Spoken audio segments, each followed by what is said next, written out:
Hello and welcome to PSY 222, Research Methods in the Psychological Sciences. I'm Dr. Daly, for those of you who don't know me. I wanted to take this opportunity to give you kind of my online replacement for that first day of class where we go over the syllabus, walk through the D2L page, answer questions, and get you kind of oriented and ready to start your semester. I wanted to start by saying that of all the courses I've ever taught, research methods and data analysis or statistics has to be the class that inspires the most anxiety and worry and fear in students. And it's hands down the class that our students in our programs least like wanting to take. So I want to take the time to explain that my approach to teaching this class is a bit different than the approach we've been taking in the past. We've chosen as a department to do a major redesign of research methods to make it a better fit for what we're expecting of students, and to make it so it better prepares you for senior research, which is something that I also teach. So in a way, we're kind of backward designing the class so that it prepares you. It's kind of like boot camp for senior research. You'll be using pretty much all of the skills that you learn in this class when you then complete your senior research, maybe next year or the year after that. So we'll start by going over the syllabus, and I will note that before you kind of say, yeah, right, this course is still going to be totally so much math. It's not.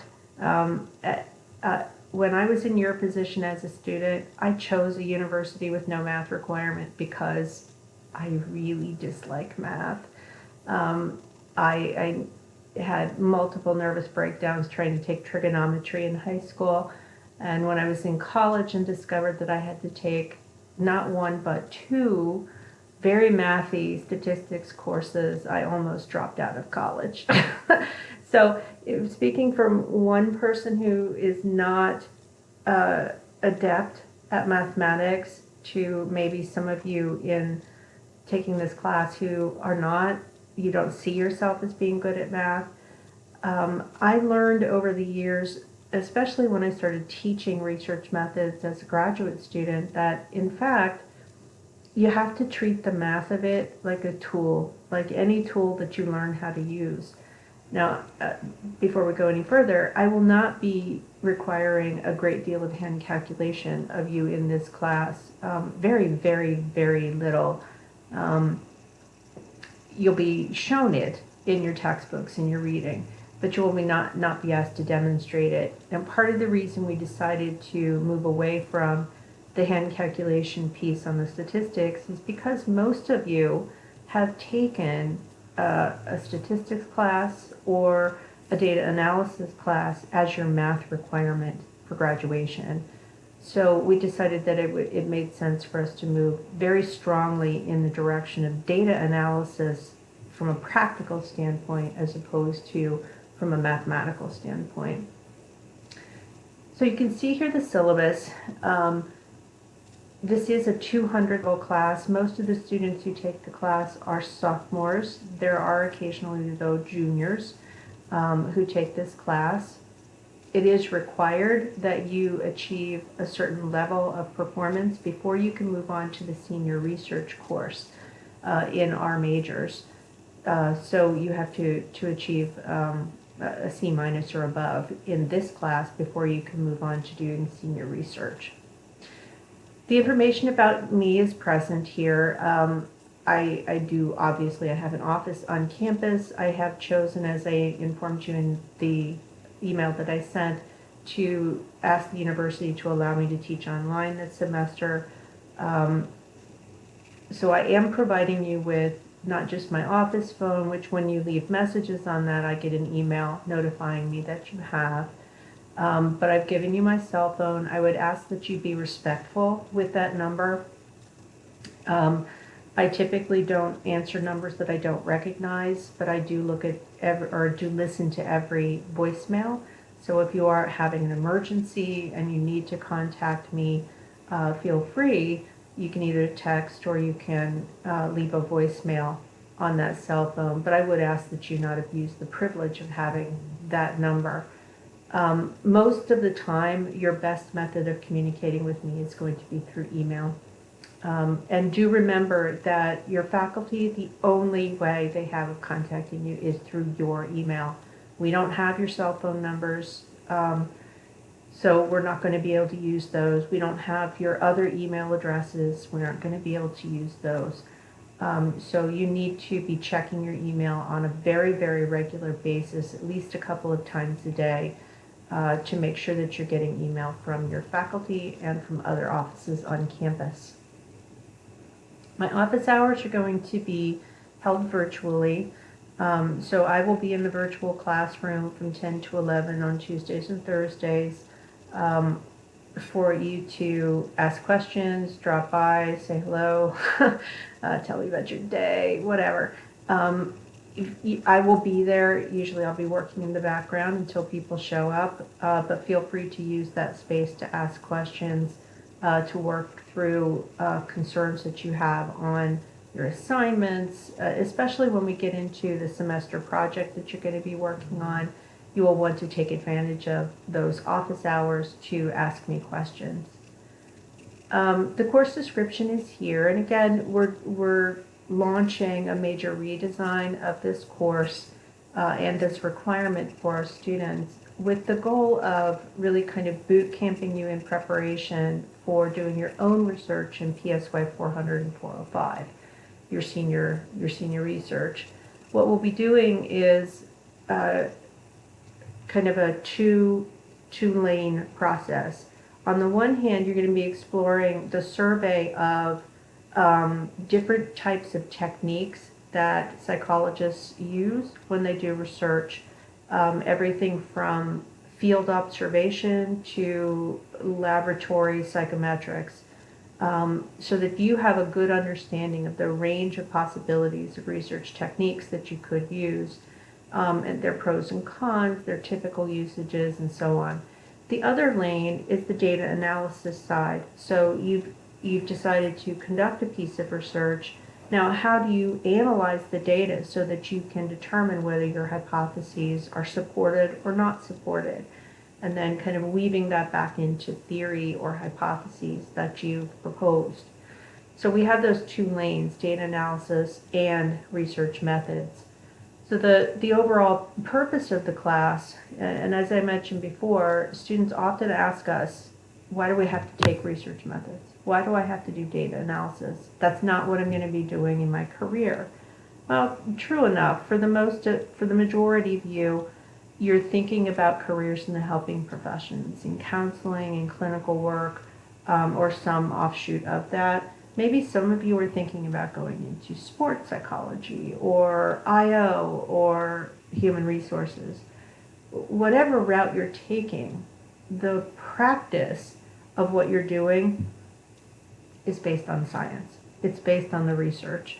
You want to make good decisions about the practices that you employ in the work that you're doing. So you're going to need a good understanding of that research, how it was conducted, in order to decode what's the reliable research, what's the bad research, before you make decisions in your work in an applied field. So we understand that the majority of you are not going to be mini-me's. You're not going to go into academia and do research as a career. You may not even like it while you're doing it, and that's fine. You do need to understand, however, that even if you decide you're going to be a counseling psychologist and you're going to work to help people in your life, bravo, pats on the back. I would hope that you use evidence-based practices, and by evidence-based means you have to respect the science that's behind the techniques that you use to help people. The prerequisite for this class is PSY 110, and you probably knew that already. Now there are some differences in program. If you look at Human Development and Family Sciences, where you will be taking an additional introductory course. But to get into 222, the only prerequisite is 110. The learning goals here, and you'll be able to see the two lanes that I was talking about earlier. We do want you to be able to demonstrate the ability to do the research process. That means being able to search the research literature, being able to articulate the pros and cons of various methodologies, being able to use different broad approaches. This is descriptive, experimental, and applied methodologies. And then on the other lane, be able to make the right kinds of choices about what descriptive information you need to report, what inferential tests you need to run to test your hypotheses. And finally, you need to be able to write. You need to be able to communicate to other people using the culture of APA style in order to do so. The next part of the syllabus makes some connections for you. Since this is a course required of our majors, Psych, Neuro, and HDFS, we want to make some connections to our departmental learning goals because this is a required course in the major. So this course is, directly tethered to our goals for you broadly in terms of the knowledge that you acquire, your ability to develop scientific approaches to solving problems, to use critical thinking, to exhibit ethical and responsible behaviors, to communicate, and then to wrap this into your professional development. So regardless of where your career is going to take you, the skills that you're going to be learning, the systematic approach to asking and answering questions is going to be invaluable to you. Now you'll see this statement in a lot of your syllabi this semester. In fact, it should be in all of your syllabi this semester, regardless of whether you're taking a fully online course or a course that has in-person elements to it. We are trying to be nimble. We're trying to be prepared. No one really knows what's going to happen after classes start. The coronavirus is difficult to predict, and it's largely dependent on human behavior. As psychologists, we know all too well the unpredictability of that. So we are trying to be prepared so that if we have to pivot, if your other faculty have to pivot to completely online, that they can do so without a great deal of disruption. If you remember back to March, there was often a lot of disruption, so we're trying to prevent that. Now, this class is 100% online from the start, so there shouldn't be any kind of change, even if you're asked to leave campus at some point during the semester. And I really hope that doesn't happen. Technology requirements, again, you will likely see this statement or some version of it in every one of your syllabi. Since you are taking an online class, it is really critically important that you have reliable online access using your computers, tablets, using, if you're living on campus, using computers that are in laboratories, in the library, and accessing the wireless and the VPN that's available to you on campus. Speaking of the VPN, that data analysis lane that I was talking about, you will have to have access to SPSS, which is a statistics package for the social sciences. That's what those funny letters stand for. In order to access it by licensing, you will need to access it through the University of Mount Union VPN. And I have to do that too. When I'm sitting in my house, I have to log into the VPN so that I can open and use SPSS on my machine, or through whatever route that you take it, like the virtual desktop, and so on. So that's one thing that you're going to have to do. I'll show you, the links that you need to use to get that set up for yourself here in a second. Having access to a web camera is helpful. It shouldn't be necessary in this class. as I'm not asking you to do any recordings to turn in, but many of your classes will have those elements to them. You do need to use your Mount Union email account. If your email gets full and you ignore it for 2 weeks, you're going to have problems. You need to do good email hygiene, is what I call it. Keep your sent items under control. Keep your deleted file folder under control so that you get your new email messages in a timely way. You also need to use, and this is particularly important when I ask you to write a research report where formatting in APA style is required of you, you need to use Office 365 so that you can use the real Microsoft Word. I know that lots of my students have kind of been raised in a high school, middle school, grade school environment where Google Classroom was the norm, and using Google Docs or whatever Google versions of, say, spreadsheets or presentation software or word processing are available to you for free. Well, part of your tuition, part of your fees, all of that stuff, you have access to Office 365. Download it and use it while you have that for basically included in the price of your education. When you write your research report, you will be required to turn it in to me in Microsoft Word so that your formatting doesn't get messed up by the weirdness that is Google's versions of these programs. Trust me, the formatting gets completely nightmarish when you use those programs. All right, the VPN, I've included here, and I checked with IT before I published my syllabus. I checked with IT, these links are still live. You will have to make a request for VPN access, and the link is here. The link is also in a couple of places on D2L, and I'll note those for you here when we go into D2L and I give you the tour of that. There's also a link to a document that shows you how to access the VPN, and that's right here. And then also a link that describes how to access the lab computers where SPSS lives, and that link is right here. The next section of the syllabus is about materials, textbooks. Again, we've got two lanes. We've got research methods and we've got data analysis. So first, on the research methods side, I've chosen a book, Shaughnessy, Zeichmeister, and Zeichmeister. It's a really user-friendly, standard, very normal research methods text that's been around for a long time. It's in its 10th edition, but is consistently updated for users.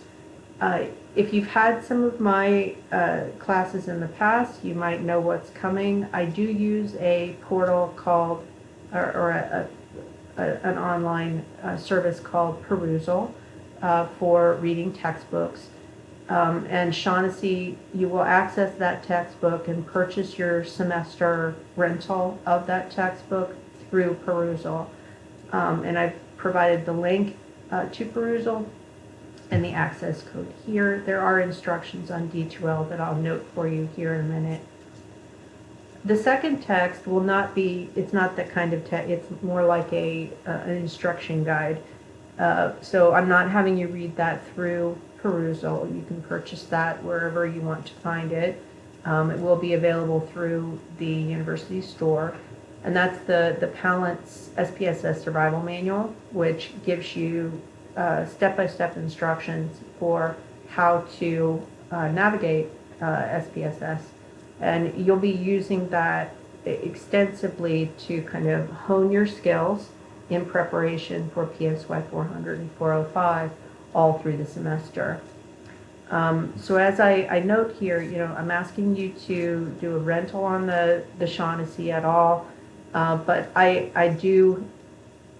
don't know that there's an online version of the Palance book. There may be, but I would highly recommend that you buy the paperback. because you're going to need it for 400 and 405. I wish that I had discovered this book a decade ago, because it would have been so helpful for students in not just the methods classes, but also in senior research. And I think you'll see that as we go through. One quirky element to the Pallant book, Pallant is a person from Australia, so there are some interesting pieces of spelling. Like there's a U in behavior. We don't do that in the States. She also, has interesting statements like saying full stop instead of put a period there. But as I say here, you'll get used to it. Now the broad setup of the course, and I've obsessively color-coded everything for you. There will be homework that you will be doing to learn SPSS basic skills. You will have chapter quizzes each week to assess your mastery of the research methods information that's presented, both in my video lectures, but also in the Shaughnessy text. You will get a reading engagement score on perusal. Basically what perusal does, it's social media for reading. So all of you will be there. What you're asked to do is to make a minimum number of comments, questions, they call them annotations in the perusal world. And those are visible to the whole class. You can ask questions, I will answer them. And it's one of the things I really like about perusal. Number one, it gets you to read, but also I get to engage with you as you're reading. Think about how we always say to students, we stand up in class and we say, do you have any questions from your reading?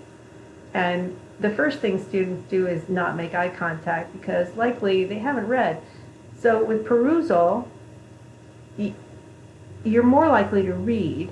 And when you make comments, and you're required to make comments or ask questions or respond to each other, you're actually engaging with what you're reading. And what I've found in using this service is that students they're not just reading, they're reading and remembering what they read.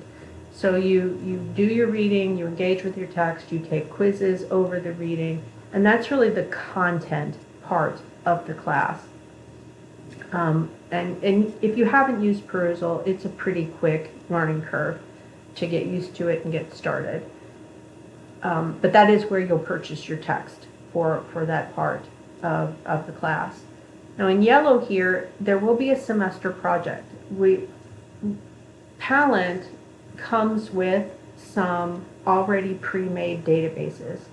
So with the exception of actual data collection, you will be kind of using Pallant's pre-supplied data to work through the steps of coming up with hypotheses based on the variables that you're provided, looking in the literature to find some articles that are related to those variables, dig into the already existing data to test some hypotheses that you've come up with, run the statistics to test those hypotheses, and then write it up in APA style. Again, this is boot camp for senior research. In senior research, you're going to do that whole process, but it will be your own complete project from start to finish.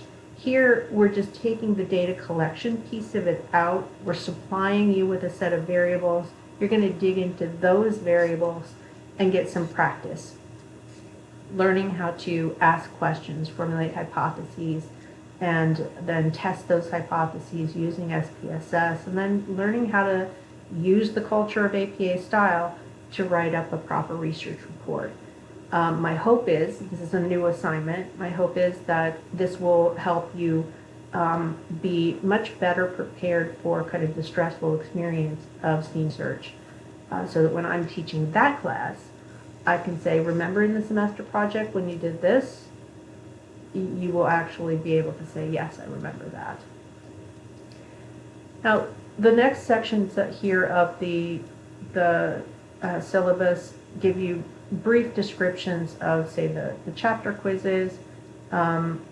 Each quiz is going to be 20 randomly selected items from the test bank and these are questions from the test bank. So as with any text bank, I did not write the questions. I did screen them before I uploaded them, but there's always possibility for errors. If you run into a quiz question, you get it wrong, and you're convinced that that's a mistake, screenshot it, send it to me, because it's always possible that in my bleary-eyed moments I've selected the wrong correct answer when I uploaded the question. So make sure that you're, being vigilant there, and I can always correct things. They are mastery quizzes. You can take up to 3 attempts at each quiz, and the highest score is going to be recorded. The Palette homework in D2L is quirky in a lot of ways, but one quirk is there's no like worksheet zone in D2L. There's quizzes.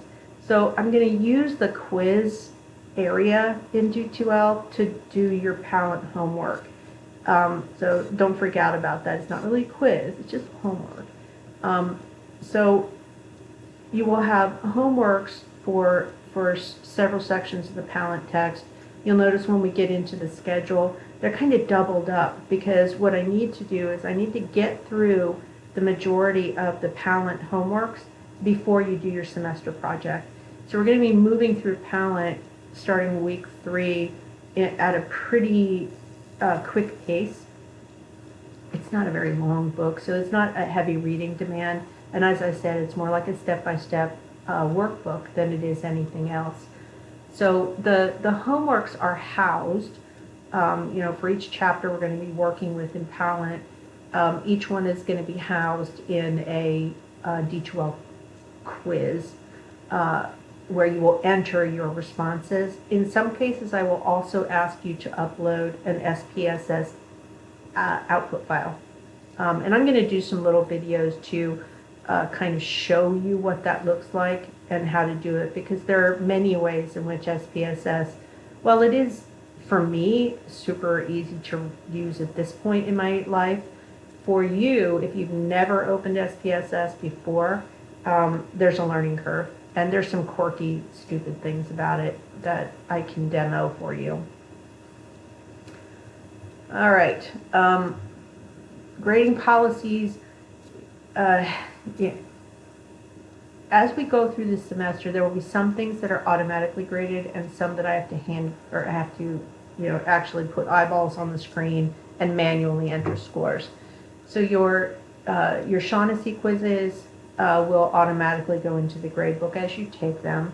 Palette homework, I have to grade those manually and enter grades, but they should go into the grade book once I've entered them. Perusal grades are always live on Perusal, and I will download those periodically and put them into the D2L grade book. You can keep track of your Perusal scores on Perusal. They should be available to you.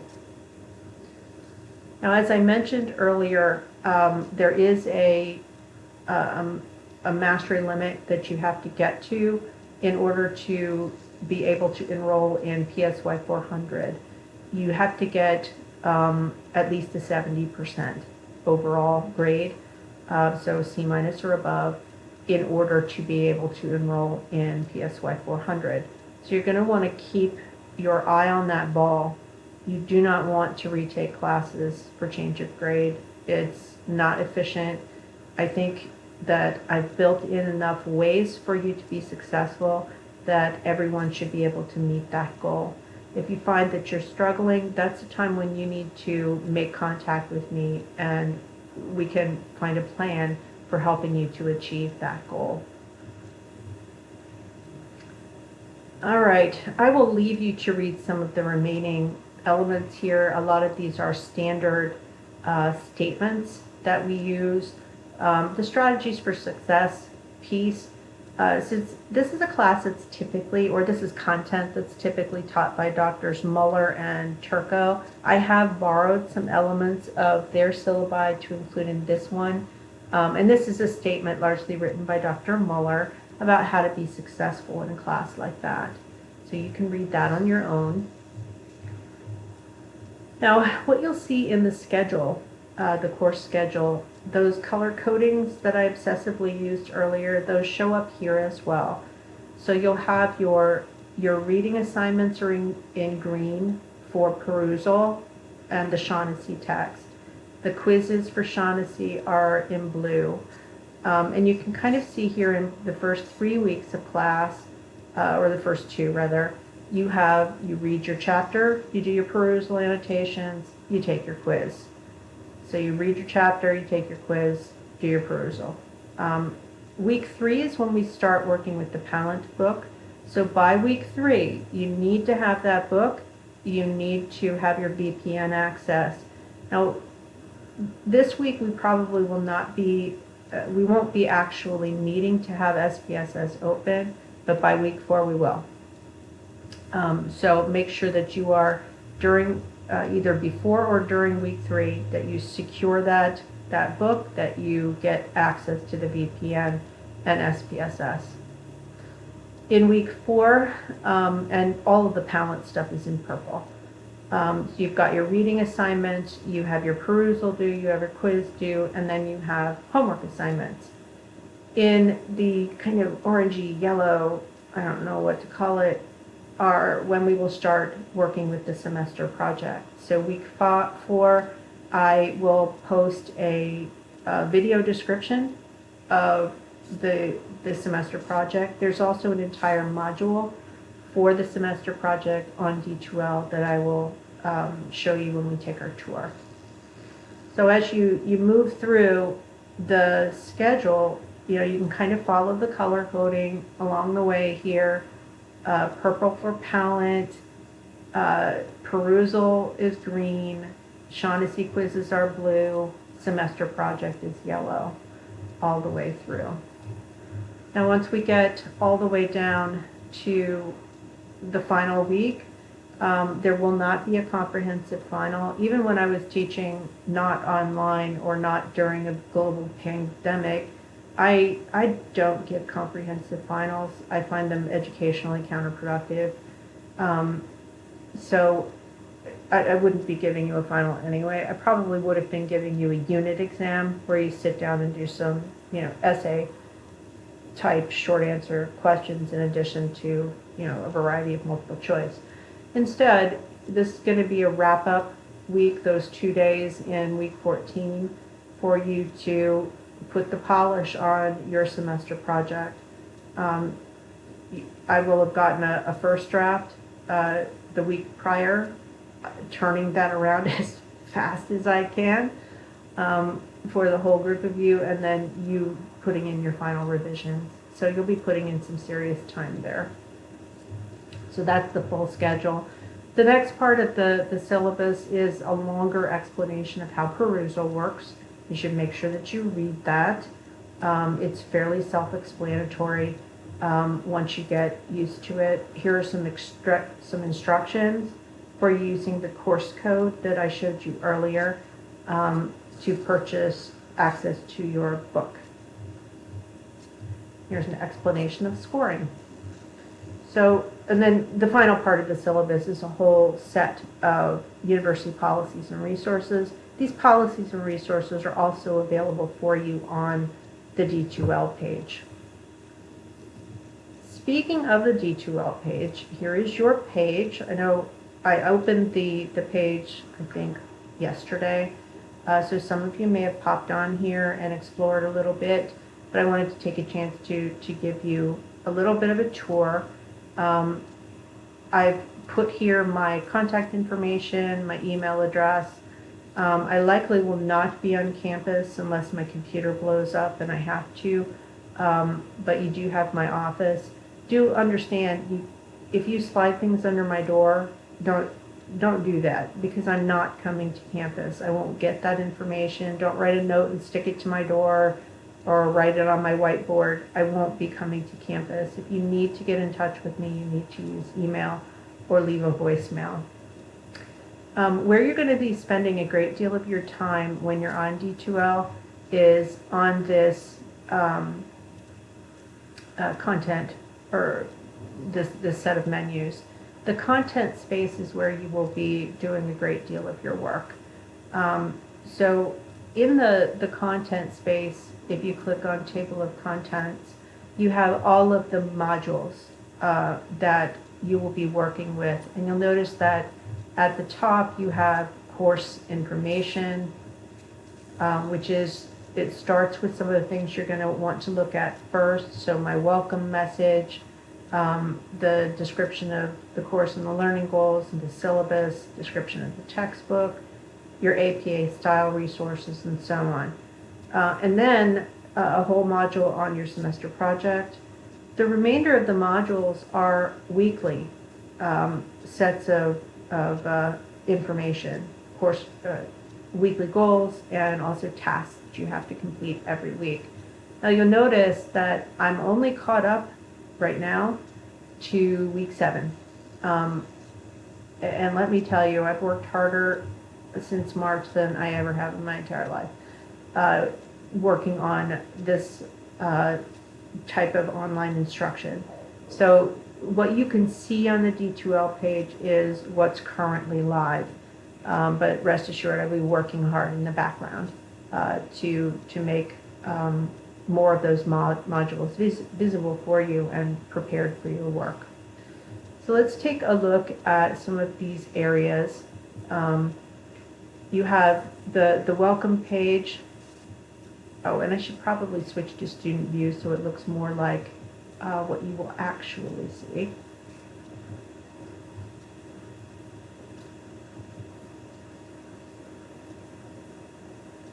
So you have a welcome page, a little description of who I am, and my picture with my dog and all of that. After I've completed this video, it will be linked here as well.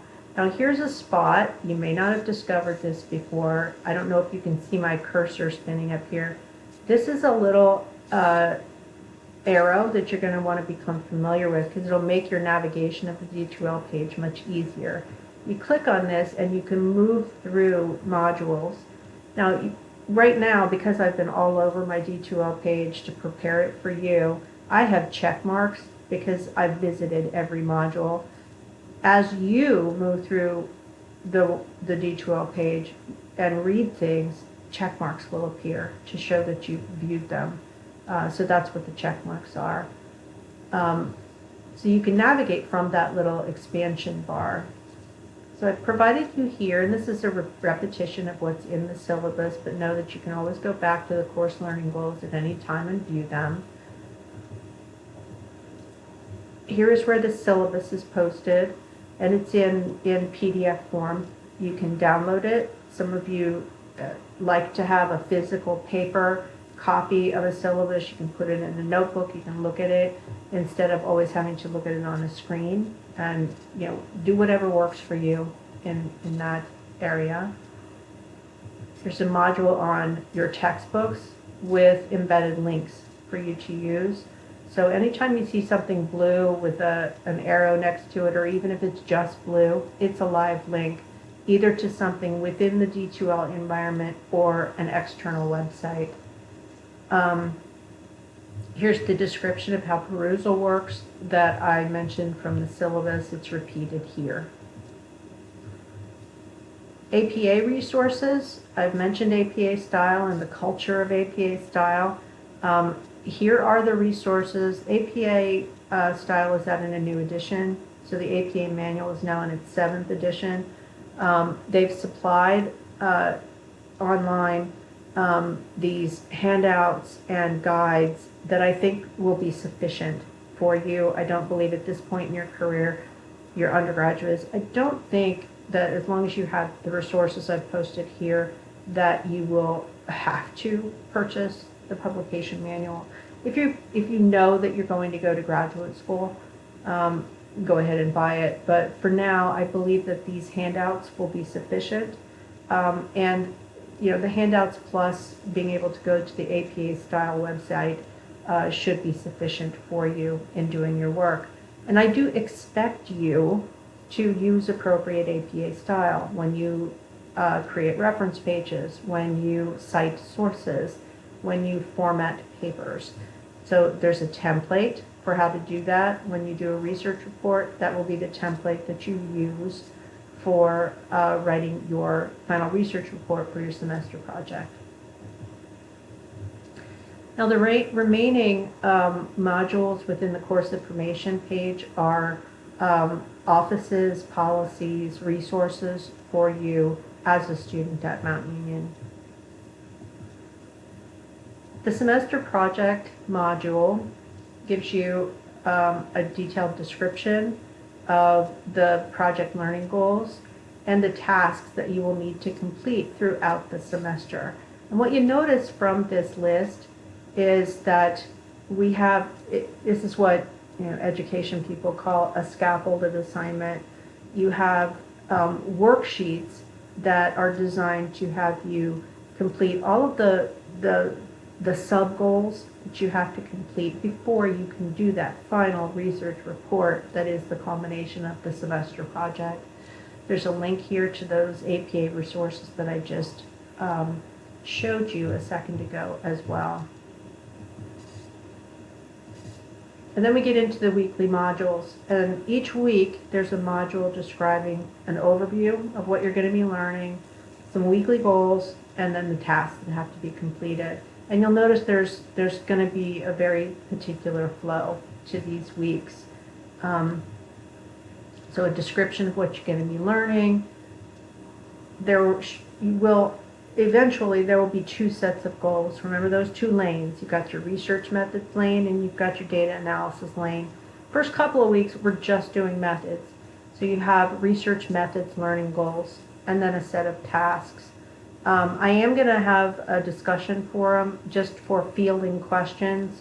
It's not mandatory, it's voluntary. If you have syllabus questions, D2L questions, you can post those in that discussion forum during week 1 and I will respond to them. Of course, there are other ways for you to ask me questions, email, voicemail, and so on. I've included some instructions here for getting your Shaughnessy text through perusal. I've got here a task, get your VPN request form in, read the VPN instructions, learn how to access the lab computers. All of that is in preparation for when you need to start using SPSS in the coming weeks. Then you read chapter 1, do your annotations on perusal. I will have a video lecture. Notice that is not live yet. Eventually this will be blue. This week 1 will be blue, and you will be able to click on it and watch the week 1 Shaughnessy video lectures. My goal with video lectures is to have them posted the Sunday evening before that week. So keep an eye out. I set up what can I do to get ready. The last thing is going to be the recordings. So be patient with me on those. I'm going to jump ahead, and that's the real beauty of this expanded menu. I'm going to jump ahead to show you how the weeks when we will be working on both lanes, methods and analysis, will look. So in week 4, we're going to have research methods learning goals, what you're going to learn in Shaughnessy, and then we have data analysis goals. And they're identified by chapter. So typically I will have a couple of chapters in Pallant per week. They're short, and they are associated with homeworks that go with them. So you've got the same things with Shaughnessy, perusal, quiz, then you have Pallant chapters for data analysis. I will be asking you to work with a data set, and it's the same data set that you'll use for your semester project, so you'll get really familiar with it. And then you'll be asked to complete the Pallant homeworks. The homeworks, as I mentioned earlier, are in the quiz domain, but they're not quizzes. It just enables, here's why I decided to do it this way. Instead of having you download a document, type in the document, or even worse, take a picture of it and send it to me as an image, instead of doing it that way where you're handwriting or whatever, you can enter answers into that quiz format, and when I score them, will pop feedback. It will show you what I was looking for, so you can check yourself and you can go back in and redo things. Like if you're off on a statistic that I've asked you to report after running some data analysis, you have unlimited submissions. So you can go back in, do it over, and resubmit it. I'm a big proponent of mastery education. I would prefer that you learn it rather than trying to produce a beautiful bell curve of only 5 people get perfect grades. I'd rather have everybody master the material. So those are going to be, when these are lit up, that means you click on that, it's going to take you to that homework in the quiz domain. You click on this, it's going to take you to that quiz. Now I've also given you PDF copies of the assignment of the homework itself, because I know that I was trying to look at this from a student point of view. If I were doing the homework like you are going to be expected to do the homework, I would want to be able to look at the document either on my screen or printed it out so that I could look at it separately. So I've provided you with the PDFs of the homework sheets so that you can do as you wish with them. Some students may want to work from that paper form, write down their answers, and then enter them into the homework in the quiz space. However it works for you is okay with me, as long as the information gets put in a form that I can assess. Now 6 and 7 here, when I ask you to work with SPSS, I want you to save output files. And I mentioned earlier, I'm going to do a tutorial, a video tutorial, where I will show you my SPSS screen and kind of walk you through how to create documents like these that you will save and then put into the Dropbox, so that I can be assured that you have actually gotten on SPSS, you have actually run the numbers, and you have actually saved an output file. So that's kind of the flow of how the weeks will go on D2L. My goal was to set it up so that when you go into the content browser, you can go week by week by week, know exactly where we are, and each time I get a week ready, after that week 7 is where I'm at right now, it will open up and you will be able to see it as we go forward.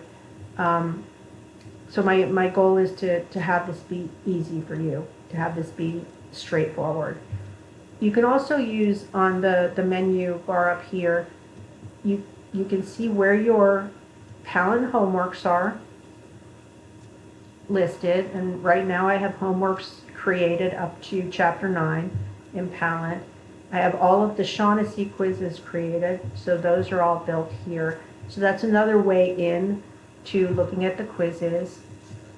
Same for Dropbox. If I've asked you to submit, say, homework, and I need to recategorize these, sorry, they belong in the Palin homework category. But you can see Dropboxes for each of your output files that go with homework. You can also see all of the Dropboxes for semester project worksheets and semester project papers that you will be using. So that's another way into the Dropboxes. I have links to all of the Dropboxes in the weekly modules as well. The virtual classroom is where you'll go for office hours. My weekly video lectures will not be in the virtual classroom. There are no synchronous requirements where, say, from 10 to 11:05, 3 days a week, I'm going to be lecturing. I've found that in an online environment, flexibility is really important for students. Many of you work, many of you have complicated lives, so do I. So I get that. And I talk to my 18-year-old and my 22-year-old about their preferences for online learning. They prefer that they be able to access in a synchronous way their professors when they have questions, but their preference is to have flexibility as to when to watch lectures. So I've decided to take their advice. There's also the discussion section. Right now, I don't have a discussion post listed for you, but there will be a discussion forum open for week 1 questions for you. So that is your tour of the D2L page for this class. I hope that that's been helpful for you. Again, there will be a discussion forum for week 1 questions, questions about the syllabus that I've gone over, questions about the D2L page. And there will be mistakes. Mistakes will happen. Mistakes always happen. There will be lots of bumpy places. If you get confused, if you can't find something, if you're frustrated with something, please let me know. Don't let that frustration fester. Please get in touch with me and I'll find a workaround. I try to be tech savvy. I'm not 100% tech savvy. I actually had to have my 18-year-old teach me how to put captions and how to edit captions or closed captioning on YouTube videos. So at least I have a teenager in my house who can help me with things that I don't yet know how to do. But I'm learning, just like you are, to cope with our current situation. All right, so that's your overview. Please ask questions either in the discussion forum or send me an email. I look forward to working with you.